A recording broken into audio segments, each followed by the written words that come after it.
Comezar antes por tres ponencias de tres personas que nos pareceron moi adecuadas para falar da débeda, que son Manuel Alonso Vasconcellos, de Esquerda Anticapitalista, Xosé Luis Oites, e Manuel Xoaquín Álvarez Corbache, que son catedráticos de Economía, que xa tiñen traballado este tema, que saben explicarlo sobre todo moi ben. Entonces, como vai nos facer moito falta o tempo, creo que sin máis, xa empezas ti. Sí, empezou. Vale.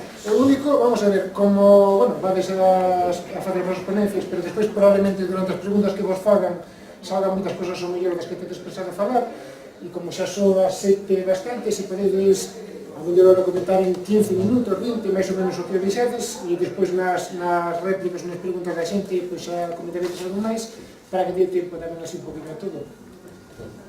Ben, intentarei entón reducir o máis posible. É difícil falar na débeda despois de ver o documental e non volver a repetir o que xa escoitamos.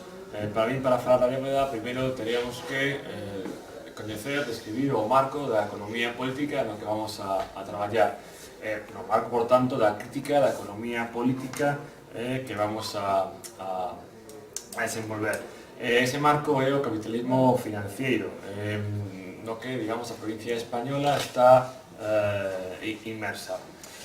Para entender un pouco con exemplos rápidos o que é o capitalismo financiero, vou dar algúns datos. O primeiro, que o PIB mundial, o que sería o que vale a produción mundial, no ano 2012 era de 60 billóns de dólares, mentres que o valor financiero, os ativos financieros do mundo eran en torno, dependendo dos datos, entre 300 e 400 billóns de dólares. É dicir, por cada dólar da economía real, da economía que producimos todos, os que estamos, por exemplo, aquí, hai 4 ou 5 dólares da economía ficticia, da economía financiarizada. Isto é poder de diñeiro, é poder político. Por exemplo, hai unhas agencias de inversión que son as encargadas de mover estes títulos financiarizados. A máis importante é BlackRock. BlackRock é unha empresa neoyorquina que move unha carteira de inversións equivalente ao PIB de un país nada despreciable como é Alemanha. É dicir, o poder de diñeiro de BlackRock é perfectamente equivalente ao Estado alemán. E dentro do Estado español podemos ter o exemplo do Banco Santander. O Banco Santander ten en activos financieros e non financieros un valor ligeramente superior, ou por eso, ao 2012, ao Estado español, que é de un billón de euros. Por que chegamos a este punto? Bueno, xa falaba un pouco do documental e logo creo que tocaba un pouco os compañeros de ponencia, o que sería o neoliberalismo, esa ofensiva a finais dos 70, coa crise do sector do capitalismo, e a ofensiva podemos como simbólicamente situar en Thatcher, en Reagan, a versión contra a clase traballadora, esa baixada de salarios, esa financiación. Vou deixalo, voy a simplemente explicar que isto dase por unha... Hai que entender como funciona o capitalismo. O capitalismo funciona por ciclos económicos. Xa hai estudios sobre a materia, Lenin, Schumpeter ou Kondratiev. O interesante é que cada ciclo económico ven como un punta de lanza a un sector empresarial concreto. Podemos falar, por exemplo, do vapor, aceiro, ferrocarril a mediados do XIX, o sector químico eléctrico a principios do século XX, e no que nos compete neste momento sería o sector de automóvil, petroquímicas, electrodomésticos, ou sea, sería o sector electrónica, que é quen leva a dianteira, que consigue as increíbles tasas de beneficio no que os franceses chaman os 30 gloriosos durante os anos 50, 60, 70. Onde estamos ahora? Estamos na larga depresión depois do pico do automóvil. A crise empeza nos anos 70, esos ciclos, ese sector, ese fordista madura, non vamos a entrar aquí as cosas por que entra en crise, pero a cuestión é que non aparece un novo sector que colle o testigo do automóvil e as petroquímicas. Ese sector debería ser o capitalismo cognitivo, debería ser esa industria da información, as industrias incluso da vida privada. A vida privada de repente tamén mercantilízase, pero non é capaz, ese sector non é capaz de desenvolver o desarrollo as tasas de beneficio do sector do automóvil. Por que? Moitas causas, pero a máis chamativa que que non é capaz de xerar postos de traballo, non? Iso podemos comparar cantos traballadores pode tener General Motors, cantos traballadores pode xerar Google, entre outras causas, tampouco vamos a entrar aquí. A cuestión é que, como o capital non consigue esas tasas de beneficio, hai unha financiación da economía. É mediante a economía ficticia, mediante a financiación da economía, como o sistema intenta acadar esa rentabilidade. Que supone, no caso do Estado español, vivir nesta economía financializada, digamos, a onda de presión do pico do automóvil? Bueno, en primer lugar, o caso español é un caso exitoso de financiación. Durante 1995 e 2007, no momento que se xenera a burbulla inmobiliaria, o Estado español crece en torno a un 3% ao ano. Unha cifra que pode parecer pequena, pero para un país desarrollado é moi grande. Creo que Alemania crece en torno a 1% no mesmo período, un pouco máis Francia, Estados Unidos crece un pouco menos que o Estado español, pero é unha cifra nada despreciable. E por que crece tanto? Bueno, porque ten un sector inmobiliario máis rentable do mundo, un sector inmobiliario que crece en torno ao 15% anual. Entón, é un sector que é capaz de captar moito dinheiro no exterior para invertir aquí. Este sistema, basado na burbulla inmobiliaria, vai xerar tres tipos de débeda en tres sectores, o que sería a débeda familiar, a débeda das empresas non financieras e a débeda das empresas financieras. A débeda familiar, ben, dentro desa ofensiva neoliberal contra os salarios, evidentemente temos unhas clases populares cada vez con salarios máis reducidos, pero temos unha industria, a composición orgánica do capital excesivamente grande, que ten unha produción inmensa, que precisa de compradores. Se temos unhas clases populares, clases traballadoras, con menos salario, e temos que unha mercancía que vender, a única recurso é, como decía o documental, o crédito. Como consiguen as familias dentro do Estado español ese crédito? Co acceso á vivenda, co acceso a bens patrimoniales. Será a inversión en vivenda, a adquisición de vivenda, a que consiga que as familias españolas podan seguir endebedándose e poder seguir accedendo a eses bens de consumo. É unha débeda empresarial. Por que? Nos anos 80 temos a perda da capacidade industrial dentro do Estado español. Hai estados como Alemania que no seu capital fixo fan inversións para mellorar a productividade, e outros estados que simplemente perden a súa industria, non? Cara ao novo taller mundial e no sudeste asiático. Entón, que nos queda? Nos queda o sector da construcción. O sector da construcción é un sector que non exporta, sino que, todo o contrario, importa. Por tanto, iso afecta a balanza de pagos, que en o caso español, o documental falaba que Grecia tenía unha balanza de pagos moi negativa. Realmente o líder en balanza de pagos negativas é especialmente o Estado español, un pouco por debaixo de Estados Unidos. Pero que ademais, para mercar no exterior o que o sector da construcción precisa, pide créditos aos países do norte, é dicir, compra aos Estados centrais da Unión Europea, sobre todo en materiais de construcción, compra, ademais, con créditos que pide aos propios estados do centro de Europa, Alemania, Francia, Inglaterra e Estados Unidos principalmente. O resultado é un modelo de baixa productividade, moi alta precariedade laboral, xa empezan, falábamos antes, como os 90, se empezan a ver síntomas claros da precarización do mercado laboral, que agora xa temos totalmente indiscutível, e ademais non podemos olvidar tampouco un enorme deterioro ambiental. O sector constructivo no Estado español ha degradado non só a costa, senón todo tipo de ecosistemas. E a débeda privada das institucións financeiras. Aquí en Galicia temos exemplos, sobre todo, de Caixa Galiza, que pide prestado dinheiro aos bancos do norte para poder facer inversións no ladrillo. Entón, hai un endebedamento para poder especular con el. Isto o endeudamento crece, o que sería a trampa da débeda, porque ti necesitas endeudarte máis para pagar, amortizar débeda, tanto intereses como amortizar capital.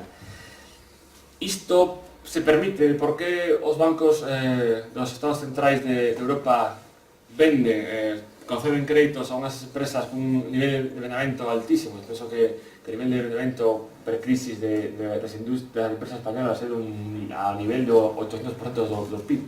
Por que o fan?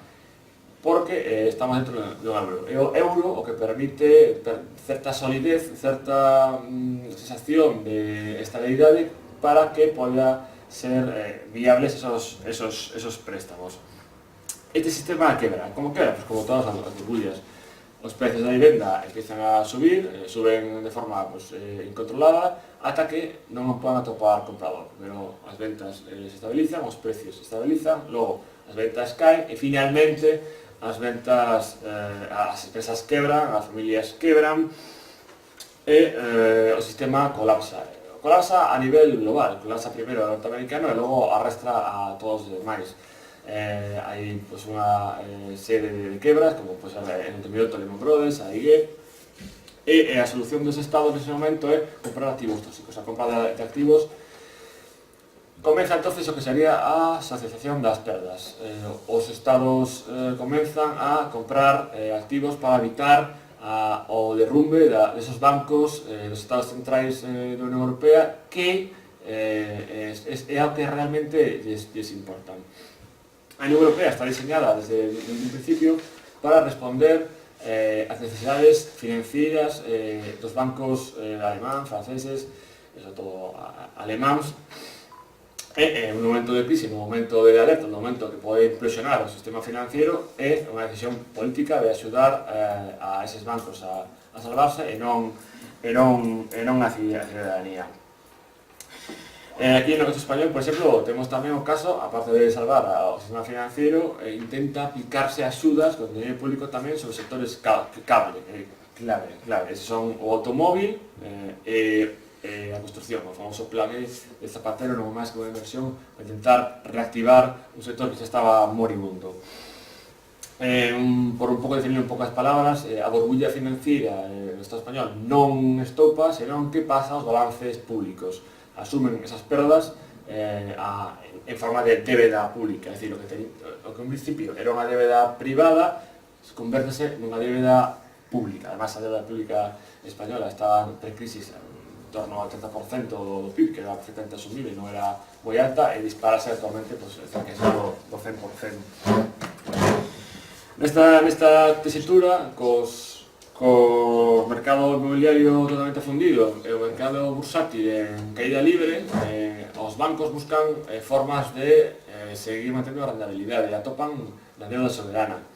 O que sucede é que a deuda soberana nese momento concretamente daba unha rentabilidade en torno ao 3%, 4%, 2,5%. Isto é moi pouco. Comeza entonces o que sería o ataque sobre as débedas soberanas, o ataque sobre a famosa, que se fixo famosa nese momento, a prima de risco. Como funciona ese ataque? Bueno, pues mediante as secciones de calificación norteamericanas, baixase a calificación dos países que enténdese poden ser máis febles, que serían os países do sur e Irlanda, para conseguir que os intereses das débeda sean máis altos. Entón, os bancos o que fan é reciben dinheiro do Banco Central Europeo a 1%,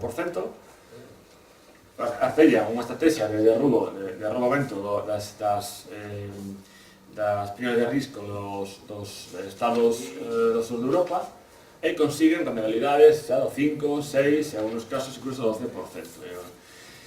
Cando se ten un ataque sobre primas de risco? Pois cando a bolsa empeza a ser un pouco máis rendable, entonces de repente cambia. Non é que tamén pode influir evidentemente que darai se rescate un pouco, entre comillas, das débedas soberanas do Estado do Sur, pero tamén a recuperación da rentabilidade nestes sectores, por exemplo, o bursátil, é o que para o ataque sobre as débedas soberanas. Por que o Banco Central Europeo non deixa dinero directamente aos estados? Bueno, pues porque dicíamos antes, serve os intereses financeiros das corporacións dos países centrais de Europa e non aos estados, propiamente dicho, moito menos aos cidadáns. Neste contexto de crise, que se pide ao Estado español? O que se pide ao Estado español é que se sea capaz de volver a xerar riqueza para volver a pagar a débeda a través deses sectores que deberían ser punteiros outra vez. Falamos anteriormente dese capitalismo cognitivo, deses sectores tecnolóxicos, software, bioquímica, farmacéutica, biofarmacéutica. O que sucede é que esos sectores non son rentables en ninguna parte do planeta. Por tanto, que remedio queda? O que, como entende o Estado español que ten que sair? Pues, en este todo, o que vemos é unha volta ao que funcionaba anteriormente, unha volta a intentar volver a estimular o sistema financiero español e volver a crear unha pequena burbulla inmobiliaria, ou volver a estimular a construcción. Naturalmente, isto non será como anteriormente, ese nos anos 70-90 tiñemos unha taxa de paro estable, un paro de 2 millóns de persoas aproximadamente, pues actualmente tenemos unas tasas de paro en torno a 4 o 5 millóns de forma estable tranquilamente durante unha década. Aparte de continuación dos recortes no estado social e un ataque contra os salarios. Estas medidas de ataque aos salarios, de ataque ao estado social, non son medidas de emerxencia, son un plan estratégico con intención de recuperar a tasa de beneficio dos ricos, a tasa de beneficio das grandes empresas. É dicir, non podemos entender que sexa algo que a economía sexa algo que determine, algo determinista, algo natural, senón que é unha decisión política a que decide salvar a banca e non salvar aos ciudadanos, e a que decide ao producimento durante xeracións dos traballadores do sur para salvar os balances dos bancos centrais, bancos dos países, estados centrais europeos. Por iso, podo decir que todo o que non destrúa o sistema financiero será condenarnos a esa longa travesía polo deserto. Para rematar, o non pago a débeda, desde un punto de vista, ten que facerse non dentro dun só estado. É o exemplo grego de Siriza. Siriza chegase ao poder, como facía ese default, como conseguía non pagar a débeda, como declarou non pagar esa débeda ilegítima. Pois iso é imposible, ten que ser entre un conxunto de estados, ven dentro de estados do sur de Europa, Estado español, Portugal, Italia, Grecia, pero tamén incluso da ribera sur do Mediterráneo, non? O que sería o norte de África, que é unha zona totalmente imbricada con Europa, non pertence de facto á Unión Europea, pero realmente é o gran reservorio de man de obra da Unión Europea, e as industrias, as fábricas, as empresas europeas xa están instalándose ali. Por lo tanto, tal vez sería interesante, o desde un punto de vista, é a única solución posible, artellar unha sorte de alianza entre varios estados que sean capaces de oporse a este diseño institucional da Unión Europea que está condenándonos a popularización extrema. Eu creo que con esto xa se pode estar pasado ao seguinte